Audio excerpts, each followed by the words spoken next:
Bonjour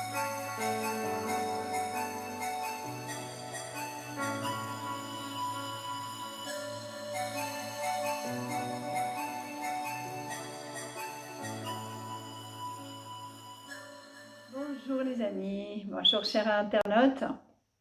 Naïma Benani, coach de vie, docteur en immunologie, thérapeute par la lumière et chercheur en immunologie bien sûr avec les thérapies nouvelles et chercheur dans la science de la vie, la science de l'être, c'est-à-dire la non-matière. Je viens par cette capsule éclairer les consciences, éclairer les gens s'ils veulent avoir une meilleure vie, une meilleure santé, un meilleur taux d'énergie. Et c'est quelque chose de tellement magnifique, mais ignoré des gens. C'est vraiment, si je pouvais dire un ordre et non un conseil, un ordre tellement son importance, elle est primordiale pour améliorer la vie. Je donnerai ce conseil surtout aux jeunes, parce qu'ils sont un petit peu plus perdus que les adultes, et aussi aux adultes qui ignorent ce secret de l'univers. C'est vraiment un secret de l'univers et on doit le respecter.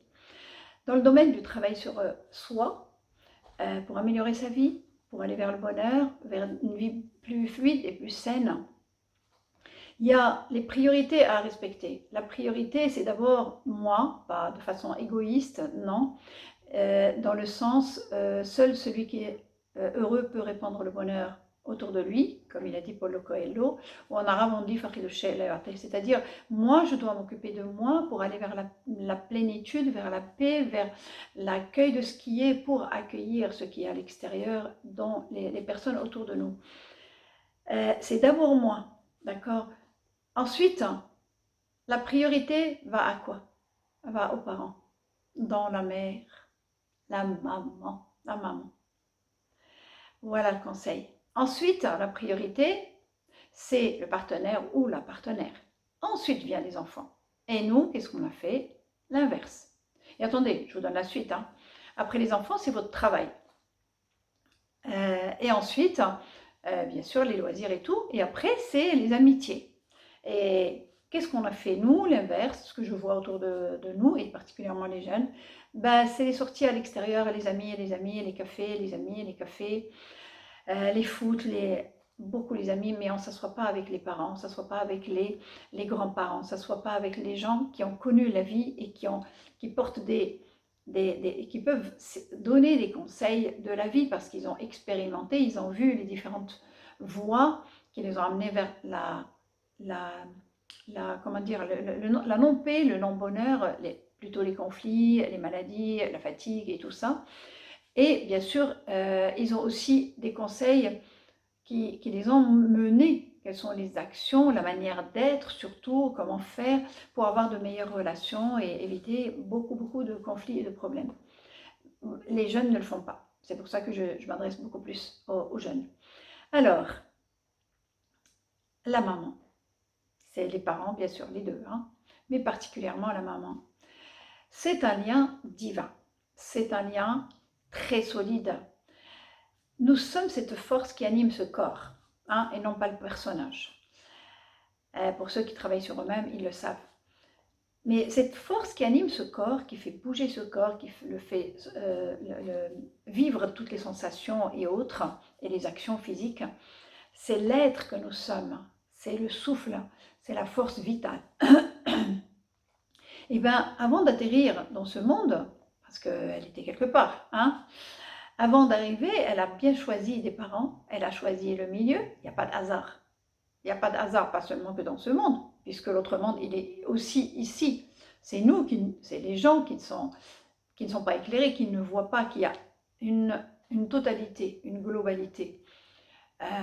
Et donc, on arrive ici avec quelque chose en particulier, un plan, et certaines choses à expérimenter dans la vie. Donc, on choisit vraiment ses parents, et on choisit le milieu, on choisit pauvreté ou richesse, en fonction de ce que nous voulons expérimenter, ce que nous portons. Ok?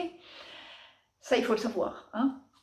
Donc, comme c'est un lien de âme à âme, l'âme que je suis choisit a choisi l'âme des parents, et cette âme, dont la mère, qui est ignorante de tout ça aussi, qu'elle doit choisir avec elle, qu'elle doit l'éclairer et l'aider. Donc les enfants, les jeunes, vous avez un rôle aussi d'aider envers vos parents et de les aider, parce que les parents sont égarés sur pas mal de choses, égarés par rapport à eux-mêmes. C'est pour ça qu'ils sont beaucoup plus dans la souffrance. Et donc on a choisi ce lien. C'est pour ça que je l'appelle le lien divin. Et comme la plupart des jeunes maintenant, ils sont en train de rejeter les parents, ils savent rien, ils sont égarés, ils réfléchissent pas bien, ils vont beaucoup plus vers l'extérieur. Et ce lien que vous avez choisi en tant qu'âme n'est pas respecté, donc vous l'avez coupé. Et tant que vous le coupez, vous aurez des déboires sur déboires, conflit sur conflit, mal d'être sur mal d'être, parce que c'est un mal de l'être que vous êtes qui est lié à l'être. Dans la maman, la maman, le rôle de la maman, c'est un rôle d'accueil et d'amour. Elle pardonne tellement, tellement, elle fait passer, parce que c'est un amour infini. D'accord? Bon, maintenant, on voit bien que les mamans n'en peuvent plus, parce qu'elles sont trop égarées. Mais bon. Donc, c'est un rôle d'amour. C'est 9 mois porter quelqu'un, 9 mois, vous imaginez, porter un poids de 3 à 4 kilos, jour et nuit, ne pas bien dormir avec les... Enfin bref, ce que vous savez des 9 mois. Après, c'est ne pas dormir, ne pas être fatigué, ne pas prendre du temps pour prendre du repos. C'est les réveils la nuit, et ainsi de suite, des années et des années et des années où le petit est dépendant des parents. Bien sûr, le rôle du père est important, mais moi je vous dis, hein, connaissance de cause, vu que je suis coach et je travaille avec les gens, je dis que le rôle de la maman, il est primordial. Chez les musulmans, on dit, Dieu dit, c'est-à-dire le paradis est sous les pieds de la maman, tellement elle est importante, c'est-à-dire prenez-en soin, elle peut vous apporter le bonheur, le paradis. Bref, chez les bouddhistes c'est pareil, chez les non-croyants, les scientifiques, tout le monde a compris ça, les spécialistes des thérapies familiales disent ça, honorer la mère, honorer la mère, honorer la mère. C'est un amour infini et qui prend soin du matin au soir pendant des semaines, des mois, des années, et ça continue tout le temps. À s'occuper des enfants, à leur pardonner, à supporter l'insupportable, à pleurer en jouant avec leurs enfants, à pleurer en se réveillant la nuit tellement elles sont fatiguées et tout, à tout préparer. Bon, normalement, elle ne doit pas tout faire, elle doit rendre les enfants responsables. Mais bon, on ne parle pas de ça maintenant, de l'éducation, mais on parle des jeunes, si vous voulez que votre vie soit meilleure, que vous trouviez du bonheur et tout, il faut que vous rétablissiez ce lien. Honorez la maman. Quand vous étiez petit, vous ne disiez pas « elle est folle, elle est hystérique, elle n'y connaît rien, elle radote ». Hein, c'est des paroles que j'ai entendues de la part des jeunes et autour de nous et ainsi de suite, ou de la part des mamans qui viennent en souffrance parce que leur progéniture leur disent des choses méchantes. Donc, c'est, comment dire, c'est de la non-reconnaissance. Vous avez besoin de cette maman quand vous étiez petit. Vous n'analysez pas ses faits et gestes, vous n'analysez pas ce qu'elle disait. Elle a droit à l'erreur. C'est pas une sainte, une maman. Non, elle est égarée aussi. Et après, les jeunes grandissent, s'éloignent. Les amis, c'est plus intéressant. Et on n'est même pas reconnaissant. On vient juste pour manger. On s'occupe même pas de la maison alors qu'on a des devoirs envers la maison. On s'occupe pas d'eux alors qu'on a des devoirs envers les parents et dans la mère. On fait pas trop de cadeaux. On fait pas alors que elle se prive, elle se plie en deux. Elle peut se priver des années par amour pour leur progéniture. Et ça s'appelle la non-reconnaissance. Les jeunes envers maintenant les parents et dans la mère.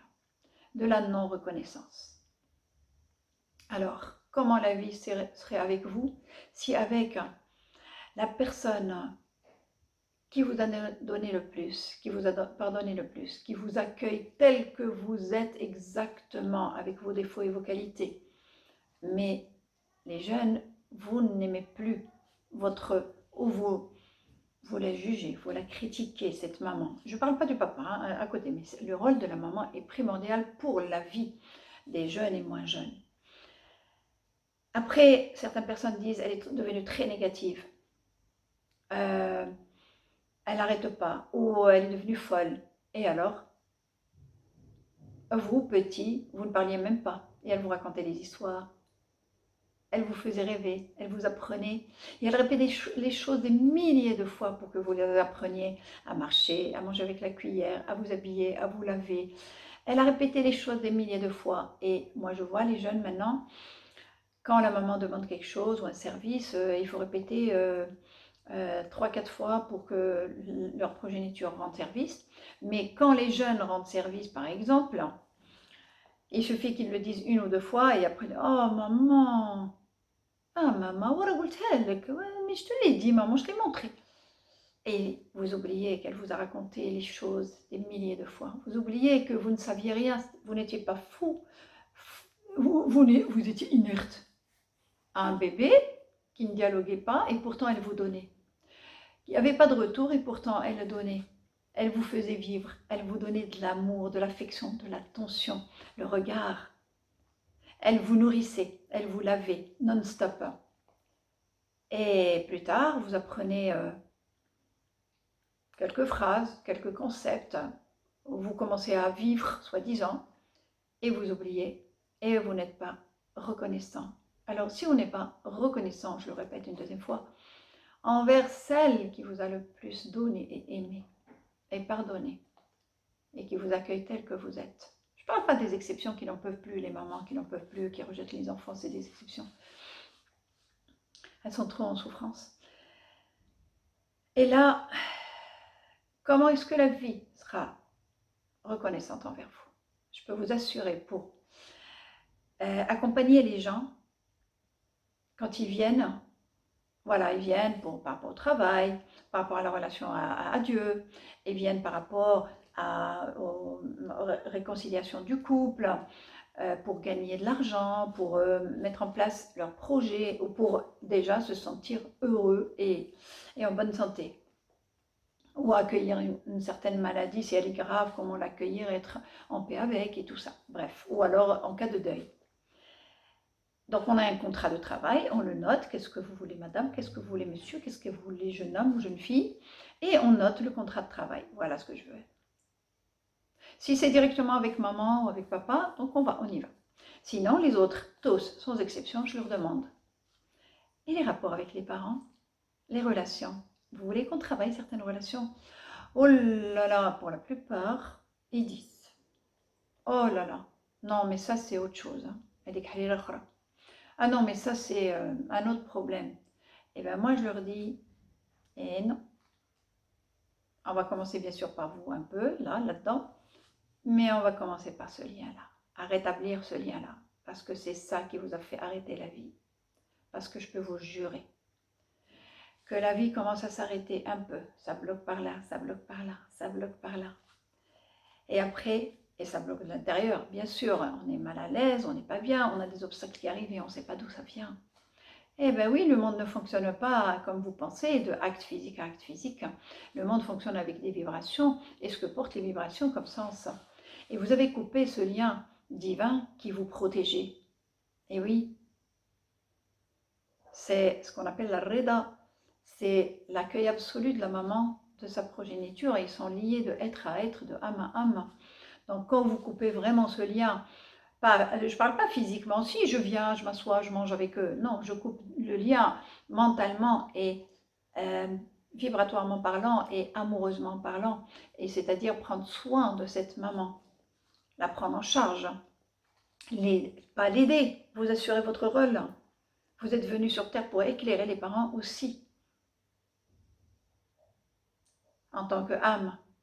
Je ne sais pas grand-chose, non, quand vous grandissez, voilà, vous reprenez le flambeau et vous aidez vos parents. Parce qu'ils sont plus égarés que vous, hein, les grandes personnes. Alors si on est dans la bonté, on est mieux que les autres, eh ben, on n'a qu'à prendre soin d'abord des nôtres, des proches. Alors si on n'est pas capable de prendre soin des proches, dans l'approche qui vous a donné le plus, qui a pris soin de vous le plus,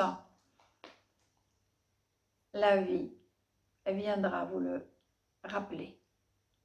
C'est surtout ça que je vous dis. Observez votre vie. Et vous pouvez dire, oui, non, ça va avec maman. Je ne parle pas de ça. C'est un amour infini. C'est un respect. C'est je te donne et tu me donnes, maman. Bien sûr, les mamans doivent travailler sur elles-mêmes. Mais moi, je vous dis, elles sont plus égarées que vous. Vous êtes encore jeune, vous n'avez pas accumulé trop de souffrances et d'égarements encore. Hein. Pas encore dans la vie active assez longtemps et des années, parce que les égarements et les souffrances s'accumulent. Hein. Bah oui, hein. Alors, je viens vous sauver en vous disant, réfléchissez, arrêtez de juger vos parents et dans la maman. Elle est égarée. Quand vous, tout petit, vous pleuriez pour « il m'a pris mes bonbons, elle m'a déchiré ma feuille ». Eh, c'est ridicule, hein. Pour un adulte, c'est ridicule de pleurer pour ça. Mais elle s'en fout de l'analyse. Une maman, ce qui importe, c'est l'amour, c'est le ressenti, c'est le besoin de prendre l'autre et de l'amener vers la plénitude et la paix. Elle n'analyse pas les faits et gestes, elle n'analyse pas les phrases que dit cet enfant. Ou alors il se crêpe le chignon et voilà, avec la bagarre. Et là, elle dit, bon, ben, c'est pas grave, allez, on va se réconcilier, on va faire. Je vous donne juste des cas. Elle n'analyse pas, parce que vous êtes bagarré pour quelque chose de ridicule. Parce que pour les adultes, hein, les disputes des petits et des moins petits, ben, ça nous paraît ridicule pour ce que c'est. On ne les traite pas de ridicule, c'est pour vous expliquer. C'est pas important. Ça ne vaut pas le coup d'être souffrant, d'être en souffrance pour si peu. Mais c'est pas ça. Les parents, ils s'en foutent. Tout ce qui importe, c'est leur enfant qui se sente bien. La prise en charge de l'autre, l'amour de l'autre pour qu'il se sente bien. Et vous, de votre côté, je vous dis, arrêtez de juger les mamans, ce qu'elles disent ou ce qu'elles font. Prenez soin d'elles. Vous voulez que les portes du cantique s'ouvrent? Vous voulez que la vie soit plus fluide et plus docile et plus douce? Vous voulez vous sentir dans cette plénitude dont on parle, on dit, le paradis est sous les pieds des mamans, quelle que soit la maman. Personne n'a une maman sainte. Personne n'a dit que les parents c'était des saints. Personne. Donc arrêtez de les juger, arrêtez de les rejeter. Vous vous rejetez de la vie. Vous vous rejetez du lien divin qui est partout, de cette lumière qui nous unit dans la globalité. Et donc, petit à petit, vous ne serez pas bien, si vous ne l'êtes pas déjà. Vous serez souffrant. Dès que vous commencerez à reprendre le contact, sérieusement, intérieurement, amoureusement parlant, à prendre soin de cette maman, à l'aménager, déjà à faire ce que vous avez à faire pour vos habits, vos lits, à manger, mettre la table et tout, vous la soulager, parce que c'est pas à elle normalement de le faire, mais bon, ça c'est son erreur aussi. Mais dès que vous reprenez le contact authentiquement, réellement, observez comment devient la vie, observez comment vous allez vous sentir. Bien sûr, c'est un travail qui se fait sur soi, mais faites-le. Posez-vous la question, pourquoi ma vie, elle n'est pas belle? Pourquoi ma vie, elle n'est pas si extraordinaire? Pourquoi je ne me sens pas tellement heureux et heureuse? En grande partie par ça. Et je reviens aux personnes avec qui on travaille ce lien. Dès qu'on commence à travailler ce lien, la personne, elle se sent déjà super bien. Et les relations s'améliorent. Bah oui, on travaille sur la personne, les relations s'améliorent avec les autres parce que ce qu'on voit à l'extérieur n'est que le reflet de l'intérieur. Donc les jugements, les rejets, si on parle, on reste sur le côté maman. Mais c'est valable pour toute la vie. Et je peux vous assurer que la vie devient beaucoup plus douce après. Vous savez, c'est dans le don que l'on trouve le bonheur. C'est dans le fait d'aider son prochain. Et si son prochain est le plus proche qui vous a le plus donné, c'est de la reconnaissance, donc c'est encore beaucoup mieux. Donc prenez soin des vôtres. C'est valable pour le papa, mais c'est beaucoup plus profond chez la maman. C'est valable aussi pour les frères et sœurs, c'est très très bien, mais aujourd'hui on parle de la maman. Vous savez, vous étiez petit, chagriné, pas bien. Des fois, la maman ne vous demande même pas pourquoi. Tout ce qui compte, c'est de vous prendre dans ses bras. Est-ce que vous le faites, vous? Non, c'est rare. Je parle pas de ceux qui le font. Moi, je parle en général, les jeunes sont perdus. Et je parle des moins jeunes, les adultes, hein, qui disent que leur maman radote, ou qu'elle dit n'importe quoi, ou elle est devenue trop négative, et voilà. Alors ramenez-la à la positive attitude. Donnez-lui plus d'amour, plus d'attention. Offrez-lui des cadeaux, juste des attentions, beaucoup d'attention. Les parents ne demandent pas énormément, bien sûr, des cadeaux, ça fait plaisir. Le nombre de cadeaux qu'ils vous ont offerts par privation d'elle-même, pour elle-même, et bien les jeunes, c'est assez rare hein, qu'ils offrent des cadeaux. Ils oublient. Et bien la vie vous oublie. Ce lien divin, il faut l'assainir. C'est vraiment, je vous ai dit, si c'était pour vous montrer l'intérêt, je vous donnerai cet un ordre, mais personne n'a le droit de donner un ordre à qui que ce soit. D'accord? Pensez-y, s'il vous plaît. Vous voulez égayer votre vie, votre santé d'abord, hein? Alors, égayez, assainissez le lien avec votre maman. Et vous verrez le bonheur rentrer chez vous. Vous verrez l'abondance rentrer chez vous. Ça va vous ouvrir des portes. Vous savez, ce qu'on appelle la rida, l'accueil, c'est-à-dire être en bon terme avec les parents, c'est pas le vrai terme, mais c'est-à-dire que les parents soient vraiment heureux et contents de vous. Vraiment, vraiment, vraiment. C'est un couloir de lumière qui s'ouvre, vous ne le voyez pas avec les yeux. C'est un couloir et c'est des prières qui font que ça vous ouvre les portes du quantique pour vous faciliter la vie. La vie se passe autrement et non pas dans la matière. C'est au-delà de la matière.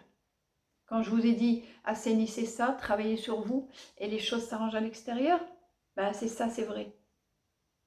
C'est exactement, c'est vrai.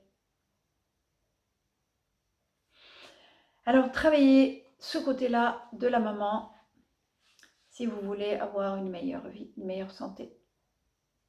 Voilà, c'était une capsule un peu courte par rapport aux précédentes. Plusieurs fois, on m'a fait la remarque que c'est un peu long, mais moi, je ne donne pas des informations intellectuelles. Moi, c'est un lavage qui se fait intérieurement. Répétez les choses, il y a une loi de l'esprit 3-3, et on répète l'information divine, c'est de la vérité divine, universelle, pour nettoyer un petit peu l'intérieur. L'accumulation de l'information ne sert à rien. Ça fait de l'encombrement mental. Nous, on veut désencombrer la non-vérité. Donc c'est pour ça que des fois j'insiste et je répète les choses au moins 3 fois de différentes manières pour qu'il y ait déjà un travail sur soi avant la fin de la capsule.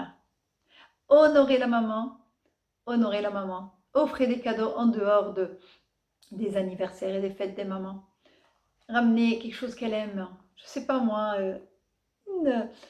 un petit quelque chose, ou de temps en temps des fleurs, même une fleur, de temps en temps un beau dessin ou quelque chose qu'elle aime, ça dépend des moyens.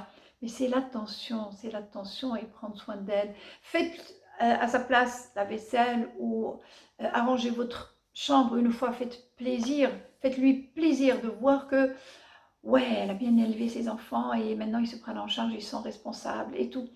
Voilà, il y a 36 000 façons très simples de rendre quelqu'un plus heureux et de lui porter secours et attention. Sur ce, je vous dis au revoir et honorez la maman.